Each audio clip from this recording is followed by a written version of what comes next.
하나님 아버지 감사합니다. 주의 말씀 앞에 있습니다. 주께서 말씀하시옵소서. 알아듣도록 귀를 열어주시고 보아야 할 걸 볼 수 있도록 눈을 열어 주시옵소서. 진리를 이해하고 만날 수 있도록 지혜와 명철을 허락하시고 깨닫는 마음을 허락하여 주시옵소서. 그래서 주님의 진리가 성경에 기록하게 하신 그대로 삶과 말씀 앞에 있는 우리의 가슴 속에 고스란히 담기게 하시고 스며들게 하옵소서. 이 하루를 주님의 진리로 온전히 물들이게 하시고 주님의 선하신 뜻으로 꽃피어가는 삶과 말씀을 들은 우리이게 하옵소서.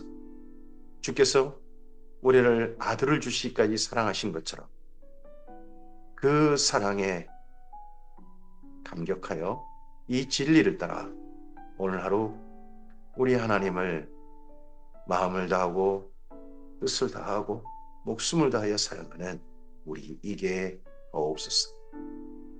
의지하오며 예수님 이름으로 기도합니다. 아멘. 네, 오늘은 고린도전서 5장에서 8장까지 말씀 함께 읽습니다. 고린도 전서는 교정서신입니다. 잘못된 걸 바르게 잡는다는 거죠. 고린도 교회에 약 11가지의 고쳐야 될 것, 꼭 해야 될 것입니다.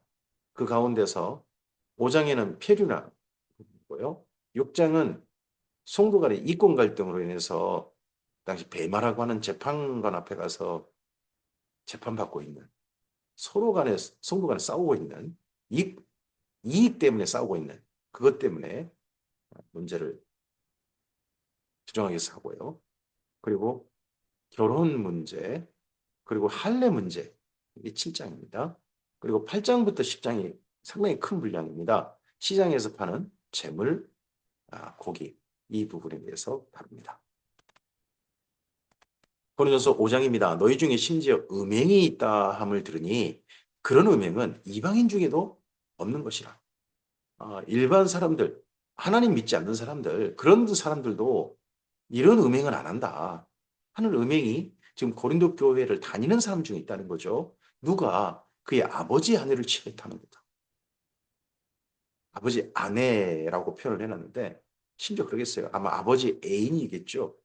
아버지도 바람을 피웠는데 그 아들이 이제 바람을 핀단 말이죠. 근데 그 아들이 그 아버지의 애인이었던 사람과 지금 바람을 피고 있다. 이건 언급하기 좀 그러네요. 그리하고도 너희가 오히려 교만하여져서 어째 통한이 여기지 아니하고 그 일 행한 자를 너희 중에 쫓아내지 아니하야 된다. 근데 이 사람을 고린도 교회 계속 다니도록 용납하는 거예요. 사랑은 언제나 오래 참고이니까 그런 겁니까? 이런 사람은 쫓아내야 한다는 거예요. 교회 다니게 해서는 안 된다는 거죠. 교회 다니면서도 이런 짓거리를 안 됩니다. 쫓아낸단 말은 출교입니다. 내가 실로 몸으로는 떠나 있으나 영으로는 함께 있어서 거기 있는 것 같이 이런 일을 행한 자를 이미 판단하였노라.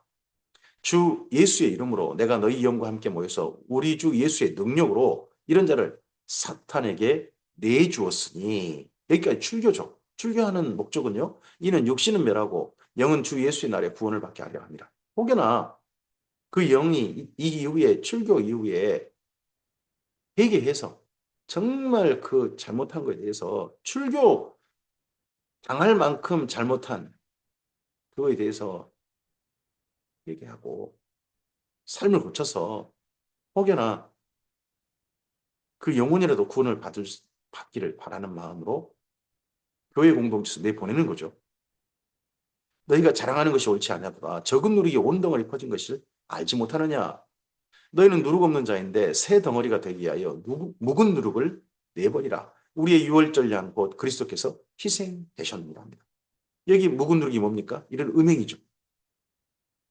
이전에 예수님을 만나기 전에 용납되었고 예수님 만나기 전에 죄인 줄 알면서도 행했던 그런 것들 이제는 버려야 한다는 거죠. 이제는 그런 묵은 누룩 있게 해서는 안 된다는 겁니다. 더더구나 예수님께서 유월절 양으로 희생되셨다는 겁니다. 6월절 때 뭐가 시작됩니까? 무교절입니다. 그때를 기념해서 모든 누룩을 갖다가 버리고 7일 동안 아, 무교, 효모가 없는 빵을 일부러 먹지 않습니까? 그러므로 우리가 명절을 지키되 이런 예수님의 6월절, 예수님의 6월절 희생양이 됐으니까요. 묵은 누룩으로도 말고 악하고 악에 찬 누룩으로도 말고 누룩이 없이 오직 순전함과 진실함에 떠오르죠. 이제 우리가 6월절을 지킨다는 건 무엇입니까? 뭐 이스라엘 민족처럼 1월 14일부터 뭐 한 주간 그 한 8일간 지키는 그런 절기를 말한 게 아니고요. 이제 예수님이 6월절 어린 양으로서 십자가에 희생되셨으니까 우리는 우리의 거룩한 삶으로 이런 음행 같은 걸 철저히 버리는 삶으로 순전한 거룩한 삶으로 사는 것이 무엇이냐? 그게 바로 6월절 지키는 겁니다. 내가 너에게 쓴 편지에 음행하는 자들을 사귀지 말라 했거든요. 그러면 이 고린도전서 이전에 편지가 있다는 거죠. 근데 이 편지 5장 9절에 언급되어진 이 편지는 지금 현재 남아있지 않습니다. 근데 거기에서도 앞서서 보낸 편지에서도 음행하는 자들은 사귀지 말라. 이런 말을 이미 이 고린도 교회에 권면했다는 거죠. 이 말은 이 세상에 음행하는 자들이나 탐하는 자들이나 속여 빼앗는 자들이나 우상 숭배하는 자들을 도무지 사귀지 말라 하는 것이 아니니 만일 그리하려면 너희가 세상 밖으로 나가야 할 것이라. 우리가 예수님 믿지 않는 사람들, 하나님을 믿지 않는 사람들 가운데는 음행하고 탐하고 속여 빼앗고 우상 숭배하는 자들이 가득하다는 거죠. 그런 사람들을 만약에 예수 믿지 않고서도 음행하고 탐하고 속여 빼앗고 우상 숭배 전혀 하지 않는 사람하고만 사귄다면 우리는 이 세상 살 수 없다는 거죠. 이제 내가 너희에게 쓰는 것은 만일 어떤 형제라 일컫는 자가 음행하거나 탐욕을 부리거나 우상숭배하거나 모욕하거나 술 취하거나 속여 빼앗거든 사귀지도 말고 그런 자는 함께 먹지도 말라 함이라. 이런 사람들 사귀지도 말고 그런 자와 함께 먹지도 말라. 그런 사람은 교회 공동체 있을 자격이 없다는 겁니다. 형제라 하는 사람이 교회 안에 들어왔어요. 이미 예수님 안에 들어왔어요. 그러면 결코 예수님 안에 있는 사람은 이런 일이 예수님 이전에는 몰라도 예수님 안에서는 철저히 버려야 한다는 거죠. 음행, 탐욕 부리는 거, 우상 숭배하는 거, 모욕, 성도들을 모욕하고 막 하나님을 모욕하는 거, 술 취하는 거, 속여 빼앗고 이런 것들은 있어서는 안 된다는 겁니다. 밖에 있는 사람들을 판단하는 것이야 내게 무슨 상관이리요 말은 교회 안에 있는 사람들이야 너희가 판단하지 않냐냐. 교회 안에 있는 사람들은 철저히 판단해서 이런 사람들은 없어져야 한다는 겁니다. 이런 삶은 확실하게 묵은 누룩으로 악의에 찬 누룩으로 버려져야 한다는 거죠. 이런 삶은. 밖에 있는 사람들은 하나님 심판하시려니와 이 악한 사람은 아까 음행한 사람이었죠. 너희 중에서 내쫓으라. 이게 적용입니다. 고린도전서 6장입니다. 너희 중에 누가 다른 이와 더불어 다툼이 있는데 구태여 불의한 자들 앞에서 고발하고 성도 앞에서 하지 아니하느냐.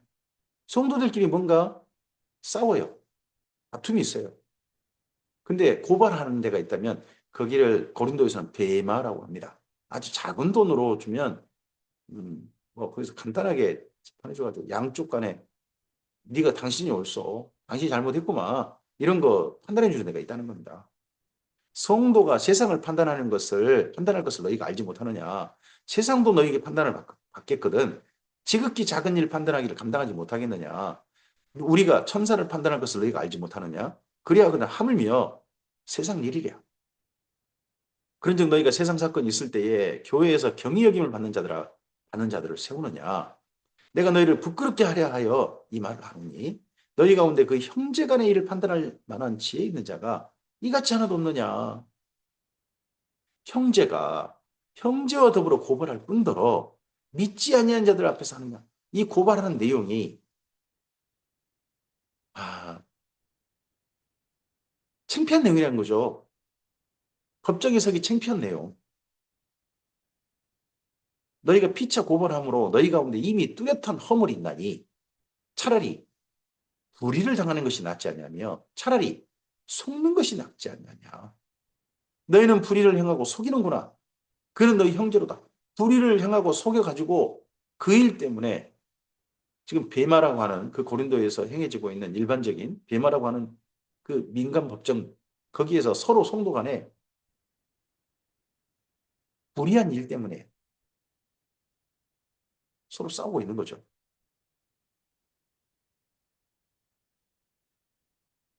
불의한 자가 하나님의 나라를 유혹으로 받지 못할 줄 알지 못하느냐. 미혹을 받지 말라. 앞서서도 5장에서도 언급돼 있었죠. 그런데 이런 그런 사람하고는 밥도 먹지 말고 함께 밥도 먹지 말고 사귀지도 마라. 했는데 다시 한번 그런 사람 언급합니다. 아마 이런 일 때문에 이 언급된 일 때문에 세상 법정에 간 것 같습니다. 음행하는 문제, 우상숭배하는 문제, 간음, 탐색, 남색, 간음, 탐색, 남색. 이건 온갖 우상숭배죠. 온갖 음행이죠. 성윤리 파괴죠. 한 가지만 있는 거 아닙니다. 간음, 탐색, 남색. 이중 동성연애 들어가죠. 당연히. 도적이나 탐욕을 부린, 도적이나 탐욕을 부린 자나 술 취하는 자나 모욕하는 자나 속여 빼앗는 자. 이런 자들은 하나님의 나라를 유혹으로 받지 못하리라. 이런 사람들은 하나님의 나라를 유혹으로 받지 못한다. 그러면 이런 사람들 구원이 있다는 겁니까? 없다는 겁니까? 없다는 거 아닙니까? 불의한 자가 하나님의 나라를 유혹으로 받지 못한다. 예수님 안에 있다고 하면서도 난 이제 예수님 믿었어. 예수님 안에 이제 사는 거야. 난 구원 받았어. 그러면서도 음행, 우상숭배, 간음, 탐색, 남색, 도적, 탐욕 부리고 술 취하고 모욕하고 속여 빼앗고 이런 걸 계속하고 있다면 그 사람은 확실하게 구원 못 받을 것이다. 하는 게 바울의 가르침입니다. 여기 고린도전서만 아니라 갈라디아서도 그래요. 너희 중에 이와 같은 자들이 있더니 주 예수 그리스도의 이름과 우리 하나님의 성령 안에서 씻음과 거룩함과 의롭다 하심을 받았습니다. 우리가 이런 이미 받았다면 성령 안에서 주 예수 이름 안에서 우리가 씻음과 거룩함을 받았다면 이런 일은 이제는 우리에게서 확실하게 벌어져야 됩니다. 확실하게 잘라져야 되고 잘라 내져버려야 되고 이런 일들을 악한 누룩, 악에 찬 누룩으로 여겨서 확실하게 버려져야 됩니다. 누룩 없는 거룩한 삶, 순전한 삶으로 살아야 한다. 모든 것이 내게 가나 다 유익한 것이 아니요. 모든 것이 내게 가나 내가 무엇이든지 얽매이지 아니하리라. 음식은 배를 위하여 있고 배는 음식을 위하여 있으나 하나님은 이것저것을 다 합해하시리라. 몸은 음란을 위하여 있지 아니하고 오직 주를 위하여 있으며 주는 몸을 위하여 계시느니라. 하나님이 주를 다시 살리셨고 또한 그의 권능으로 우리를 다시 살리시리라. 그러니까 우리 다시 사는 게 몸이거든요. 그러니까 우리 몸으로 불의한 일을 행해서는 안 된다는 거죠. 너희 몸이 그리스도의 지체인 줄 알지 못하느냐? 내가 그리스도의 지체를 가지고 창녀의 지체를 만들겠느냐? 결코 그럴 수 없느니라. 창녀와 합한 자는 그와 한 몸인 줄 알지 못하느냐? 일렀을 때 둘이 한 육체가 된다 하셨나니 주와 합한 자는 한 영이니라. 음행을 피하라. 사람이 범하는 죄마다 몸밖에 있거니와 음행하는 자는 자기 몸의 죄를 범하느니라. 그러면 법정에 가져간 문제가 뭐라는 겁니까? 음행 문제 가지고 지금 법정에 갔다는 거 아니겠습니까? 그것도 정당한 결혼도 아니고 뭔가 서로 바람피다가 어떤 뭐 애인 때문에 서로가 법정 간 거 그런 거 그렇게 짐작되지 않습니까? 정당한 성관계가 아니라 악한 성관계, 옳지 못한 성관계에 얽힘해 가지고 지금 성도들끼리 그것 때문에 지금 법정 갔다. 이건 정말 바울이 듣기 얼마나 창피했겠습니까? 너희 몸은 너희가 하나님께로부터 받은 바 너희 가운데 계신 성령의 죄인 줄 알지 못하느냐? 너희는 너희 자신의 것이 아니냐? 값으로 산 것이 되었으니 그런즉 너희 몸으로 이제는 그 악한 일을 하지 말고 하나님께 영광을 돌리는 아름다운 몸이 되어라 하고 권면합니다. 오늘 우리에게도 이러한 권면이 하나님의 권면이어서 이런 말씀을 성경으로 보존하여 주셔서 우리에게 안겨주신 거 아니겠습니까? 오늘 우리 몸으로 제발 악한 일에 사용하지 말고 하나님의 영광 돌리는 그런 일에 우리 몸이 오늘 하루 아름답게 사용되었으면 좋겠습니다. 고린도전서 7장입니다. 너희가 쓴 문제에 대해 말하면 그러면 바울이 어떤 그 고린도 교로부터 편지를 받다는 이야기가 되겠죠. 이러이러한 문제에 대해서 어떻게 바울 선생님께서는 의견을 주시겠습니까? 하고 고린도에서 에베소에 있는 바울에게 뭔가 편지를 보내왔다는 거죠. 이 편지가 바울이 아니라 아볼로를 모시러 온 몇 분이 계신 것 같습니다. 스테바나, 부드나도 아가이고 이분들 편에 고린도 교회에서 편지를 보낸 것 같습니다. 남자가 여자를 가까이 아니함이 좋으나 바울은 기분 첫 출발할 때 이렇게 말합니다. 남자가 여자를 가까이 아니함이 좋으나 음행을 피하기 위하여 남자마다 자기 아내를 두고 여자마다 자기 남편을 두라. 그러면 독신으로 사는 게 좋다. 요즘 흔히 독신 나혼산, 나 혼자 산다 하는 그런 삶이 좋다라고 지금 이야기하는 거죠. 왜 결혼을 권장하지 않고 혼자 사는 걸 권장할까요? 남편은 그 아내에 대한 의무를 다하고 아내도 그 남편에게 그래 할지니라. 이건 기본이죠. 아내는 자기 몸을 주장하지 못하고 오직 그 남편이 하며 남편도 그와 같이 자기 몸을 주장하지 못하고 오직 그 아내가 하나니 서로 분방하지 말라. 다만 기도할 틈을 얻기 위하여 합의상 얼마 동안은 하되 다시 아파라. 이는 너희가 절제 못함으로 말미암아 사탄이 너희를 시험하지 못하게 하려. 음, 부부 사이에 분방하는 게 사탄의 시험이 될 수도 있다. 그런 겁니다. 사탄의 시험이 그러면 안 된다면 서로 합의하고 어, 각각 독방 쓰는 게 편하다면 뭐 잘못된 사탄의 시험 받지 않고 그렇게 한다면요. 또 다른 경우가 될 수 있지 않을까요? 그러나 내가 이 말을 하면 허락이요. 명령은 아니니라. 이런 기본적인 원리만 이야기하고 있다는 거죠. 나는 모든 사람이 나와 같기를 원한다. 바울은 그럼 현재 어, 아내 없이 혼자 살고 있다는 뜻이 되겠죠. 그러나 각각 하나님께 받은 자기 은사가 있으니 이 사람은 이러하고 저 사람은 저러하니라. 결혼해야 될까요? 혼자 그냥 살까요? 하는 문제에 대해 바울은 기본적으로 혼자 사는 게 좋겠다라고 이 고린도전서 7장에서 말하죠. 그렇죠? 이제 여기 고린도전서 7장 때문에 하나님 앞에 혼자 살자. 결혼하지 말고 살자 하는 의견이 조금씩 교회 안에서 뭐 일단 있는 것 같습니다. 근데 여기는 조건이 있습니다. 좀 있다 보면 내가 결혼하지 아니한 자와 가부들에게 이르노니 나와 같이 그냥 지내는 것이 좋으니라. 그럼 바울은 여기 고린도서 7장에서는 적어도 혼자 사는 것을 예, 독신으로 사는 것을 권한 거예요. 에베소서 골로새서하고 비교돼요. 에베소 골로새서에는 혼자 사는 거에 절대 권치 않습니다. 나중에 히브리서에서는 아예 결혼을 적극적으로 권장하죠. 만일 절제할 수 없거든 결혼하라. 정욕이 불같이 타는 것보다 결혼하는 것이 나으니라. 결혼한 자들에게 내가 명하노니 명하는 것은 내가 아니요 주시라. 여자는 남편에게 갈라서지 말고 만일 갈라섰으면 그대로 지내든지 다시 그 남편과 합하든지 하라. 남편도 아내를 버리지 말라. 그 나머지 사람들에게 내게 말하노니 결혼하지 않는 사람이죠. 나머지 사람들에게 내게 말하노니 이는 주의 명령이 아니라 이 이후에 이 고린도전서 편지를 이 이후에 보존하다가 혹여 이 편지 때문에 조금 좀 오해하는 일부 부분이 있었는 모양입니다. 그러니까 지금 가로쳐진 부분들은 그 이후에 삽입구죠. 그 다음에 이 편지를 이제 복사본을 만든 사본을 만든 분들이 혹여나 오해하지 않도록 하기 위해서 약간의 자기들의 의견을 좀 더한 거죠. 이는 주의 명령이 아니라 만일 어떤 형제에게 믿지 아니하는 아내가 있어 남편과 함께 살기를 좋아하거든 그를 버리지 말며 어떤 여자에게 믿지 아니하는 남편이 있어 아내와 함께 살기를 좋아하거든 그 남편을 버리지 말라. 믿지 아니하는 남편이 그 아내로 말미암아 거룩하게 되고 믿지 아니하는 아내가 남편으로 말미암아 거룩하게 되나니 그렇지 아니하면 너희 자녀도 깨끗하지 못하느니라. 그러나 이제 거룩하니라. 거룩이 뭡니까? 남편이 아내를 위하고 아내가 남편을 위하는 게 거룩입니다. 딴 남자에게 눈 돌리지 않고 딴 여자에게 눈 돌리지 않고 오직 내 사랑하는 아내와 남편에게만 시선을 고정하고 그를 내 사랑하는 짝꿍으로 여기고 그를 내 몸의 일부로 여기고 다 한 몸이 될 일로 여기고 그렇게 사는 거. 그게 거룩입니다. 구별되는 거죠. 이제.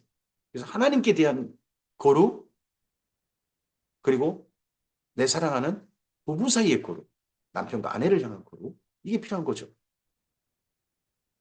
혹 믿지 않는 자가 갈리거든 갈리게 하라. 형제나 자매나 이런 일에 구애될 것이 없느니라. 그러나 하나님은 하평 중에서 너희를 부르셨느니라. 이혼도 허용되죠? 아내 된 자여 내가 남편을 구원하려는지 어찌할 수 있으며 남편 된 자여 내가 내 아내를 구원하려는지 어찌할 수 있으리요. 오직 주께서 각 사람에게 나눠주신 대로 하나님이 각 사람을 부르신 그대로 행하라. 내가 모든 교회에서 이같이 명령하노라. 바울이 이 당시 고린도전서 쓸 때만 해도 바울은 몇 가지 결혼에 관해서 권한 게 있었다는 겁니다. 부부로 이미 지내고 있는 그런 가정에게는 부부로 살아라. 그리고 믿지 않는 자와 결혼하고 있거든. 되도록이면 그가 하나님을 믿는 사람으로 살기 위해서 오직 그 사람만을 사랑하는 거룩으로 살아라. 단 결혼하지 않았다면요.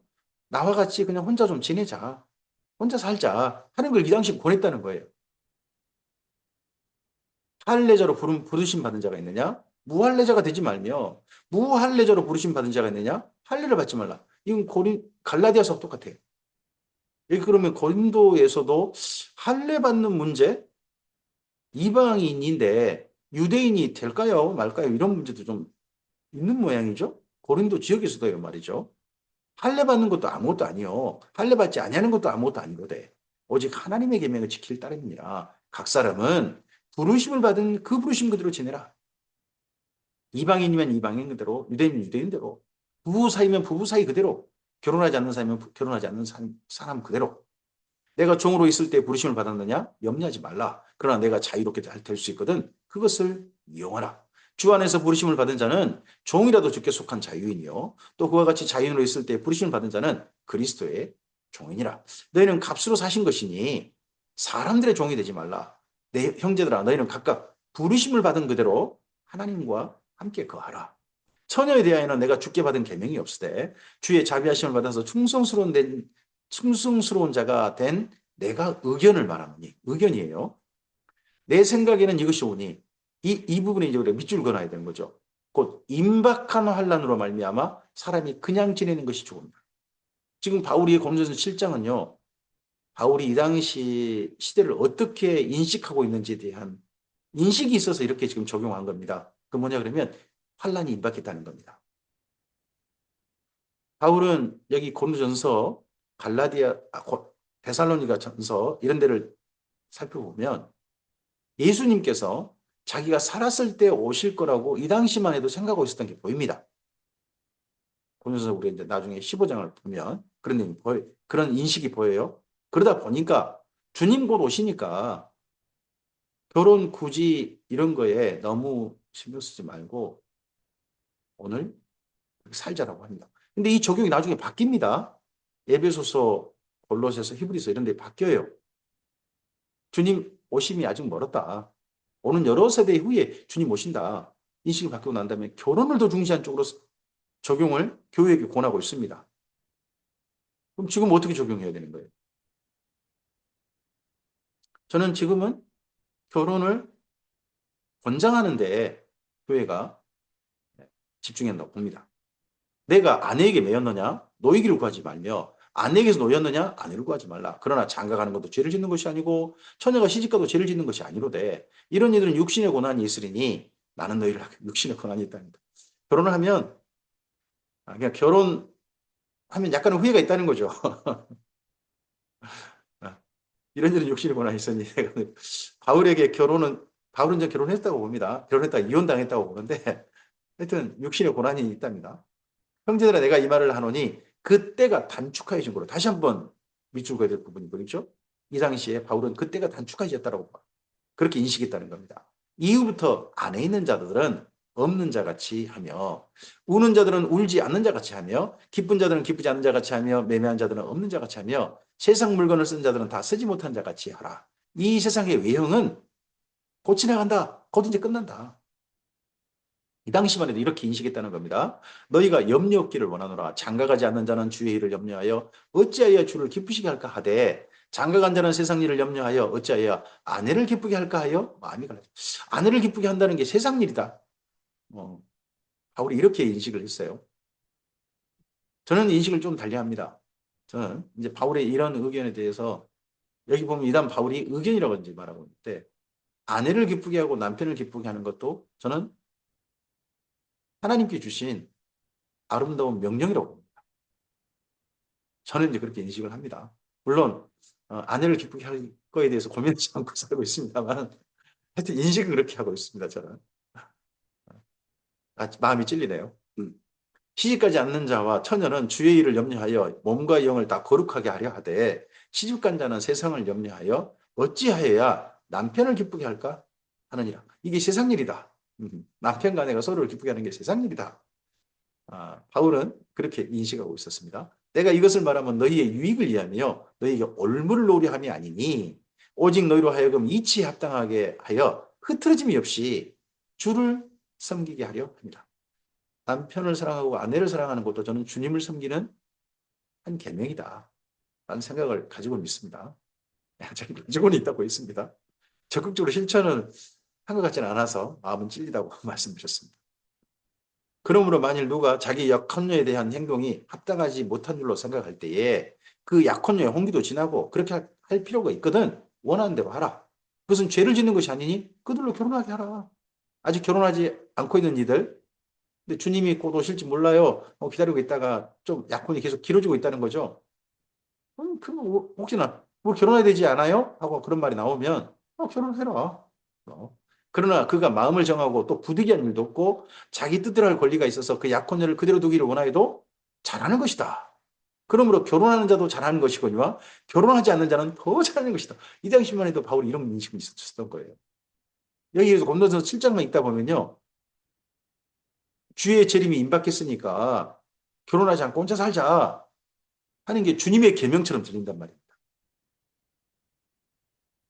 아내는 그 남편이 살아있는 동안에 매여 있다가 남편이 죽으면 자유로워 자기 뜻대로 시집을 갈 것이나 주 안에서만 할 것이니라. 그러나 내 뜻에는 그냥 지내는 것이 더욱 복이 있으리로다. 나도 또한 하나님의 영을 받은 줄로 생각합니다. 주의 재림이 임박했으니까 왜 결혼하지 말라고 그랬을까요? 바울은 아마도 이런 인식을 하게 된 게 예레미야와 관련돼 있지 않나 저는 생각을 갖습니다. 예레미야에게 하나님께서 하신 말씀이 너 결혼하지 마라. 하시지 않습니까? 그래서 70 넘게 사신 것 같은데 결혼하지 못하셨죠? 이유가요? 예루살렘이 곧 망한다는 겁니다. 망할 때 내 아내와 내 아이들이 죽는 거 보면 너 어떻게 견디겠느냐. 그냥 결혼하지 마라. 하셨거든요. 아마도 그런 그 에레미야서의 말씀이 바울이 이렇게 예수님 재림이 곧 있다 하는 시대에 대한 분별 인식이 있으니까 또 그런 적용으로 간 게 아닌가 싶습니다. 하지만 이 적용은 이 이후 바울이 로마에 연금되고 재판받을 때 바뀝니다. 바뀌어요. 그래서 고린도서 7장만 가지고 적용해서 안 됩니다. 결혼을 그 이후 적극 권장했어요. 고린도전서 8장입니다. 우상의 재물에 대하여는 합니다. 우상의 재물인데 이거 식사로 먹을 수 있습니까? 없습니까? 시장에 파는 건데 하는 문제가 8장뿐만 아니라 8장, 9장, 10장까지입니다. 근데 오늘은 8장까지만 읽는 거죠. 우리가 다 지식이 있는 줄 아나 지식은 교만하게 하며 사랑은 덕을 세우나니 만일 누구든지 무엇을 아는 줄로 생각하면 아직도 마땅히 할 것은 알지 못하는 것이요. 또 누구든지 하나님을 사랑하면 그 사람은 하나님도 알아주시느니라. 그러므로 우상의 재물을 먹는 일에 대하여는 우리가 우상은 세상에 아무것도 아니며 또한 하나님은 한 분밖에 없는 줄 압니다.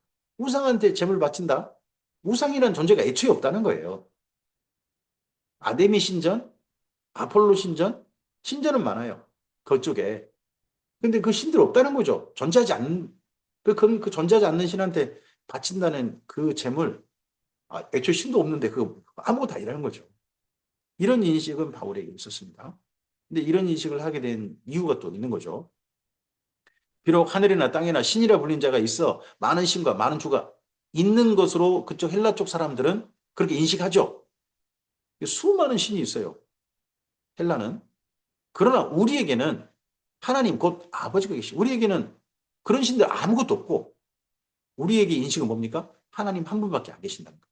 신으로 존재하시는 분이는. 만물이 그에서 났고 우리도 그를 위하여 했고 또한 한 주 예수 그리스도께서 계시니 만물이 그로 말미암고 우리도 그로 말미암아 있느니라. 그러나 이 지식은 모든 사람에게 있는 것이 아니므로 어떤 이들은 지금까지 우상에 대한 습관이 있어 우상의 제물로 알고 먹는 거로 그들의 양심이 약해지고 더러워진다는 겁니다. 교회 안에 들어왔는데 지금 고린도 교회 안에 공동체 안에 들어왔는데 어떤 음식을 먹을 때마다 그 우상을 생각하고 먹는다는 거예요. 여러분 혹시 예전에 그런 습관이 있었던 거 기억나실지 모르겠습니다. 어, 어떤 밭일이나 논일 같은 거 하다가 새참이 와요. 새참이 오면 그중에 일부를 살짝 떼가지고 그쪽에 던집니다. 그게 뭐냐 그러면 그 주변에 그쪽을 돌보는 신이 있다는 거죠. 귀신이 있다는 거예요. 귀신한테 이거 한술 떼주고 먹는 거예요. 그러면 이 농사도 잘 되고 일하는 동안 안전하다 뭐 귀신이 돌봐준다. 그런 인식이 있었던 거죠. 은근히. 근데 그걸 그런 습관을 하다 보니까 나도 모르게 음식을 먹다 보면 한술 딱 떼가지고 먼저 주변 딱 던지고 먹는 습관을 계속 가질 수도 있잖아요. 예수님 믿고 난 다음에도. 그렇게 하면 안 된다는 거죠, 이제. 그런 신을 의식하는, 귀신을 의식하는 그런 것이 더 이상 일상 안 되는 겁니다. 우리로 말하면. 근데 여기 헬라도 수많은 신들을 섬기는 습관이 있으니까 어떤 그 짐승 고기만 봐도 그쪽은 또 그 신들이 각각 좋아하는 고기가 다르대요. 제우스는 돼지고기를 좋아하고 그쪽에서 섬기는 그 아뎀이라는 신은 거기는 또 양고기를 좋아한다네요. 그럼 양고기 먹을 때마다 그 아뎀의 신을 생각하고 그렇게 먹을 수 있지 않습니까? 우상 먹는 습관. 양심이 악화해지고 약화해지고 더러워질 수 있다. 음식은 우리를 하나님 앞에 내세우지 못하나니 우리가 먹는다고 해서 더 못 사는 것도 아니고 먹지 않는다고 해서 더 못 사는 것도 아니고 먹는다고 해서 더 잘 사는 것도 아니다. 그런즉 너희 자유가 믿음이 약한 자들에게 걸려 넘어지게 하는 것이 되지 않도록 조심하라. 우상의 재물 아무것도 아닌데 혹여 우리가 먹는 습관 때문에 나도 모르는 습관 때문에 나타나는 것 때문에 아직 하나님 믿지 않는 사람들한테 걸려 넘어지게 하는 것이 될 수도 있다. 그걸 조심하라. 나를 조심할 게 아니라 나와 함께하는 다른 사람을 위해서 조심하라는 거예요. 지식 있는 내가 우상의 집에 앉아 먹는 것을 아무것도 아닌지만요. 거길 먹는 것을 누구든지 보면 그 믿음이 약한 자들의 양심이 담력을 얻어 우상의 제물을 먹게 되지 않겠는데. 교회 안에 이제 왔어요. 이제 왔는데 그 이미 신앙이 견고하게 된 사람이 심지어 우상의 집에 앉아서 거기 뭐 어쩐데 절간에서 좀 앉아서 절반 먹는다고 해서 우리가 뭐 구원 못 받습니까? 우리 같으면 그런 인식할 수 있잖아요. 근데 그걸 이제 교회 온 사람이 봤어요. 어? 저거 부처한테 바친 건데 저걸 먹어도 된단 말이야? 그래도 된가 보다. 인식을 하고 그렇게 먹게 되면 양심이 그 악한 쪽으로 담력을 얻어가지고 잘못된 대로 담력을 얻어가지고 우상의 제물로 먹게 될 거 아니에요, 그 사람은. 그런 일이 발생해서는 안 된다는 거죠. 나를 위해서가 아니라 나와 함께하고 있는 다른 사람들을 위해서 이런 걸 조심하라는 겁니다. 그러면 내 지식으로 그 믿음이 약한 자가 멸망하나니 그는 그리스도께서 위하여 죽으신 형제라.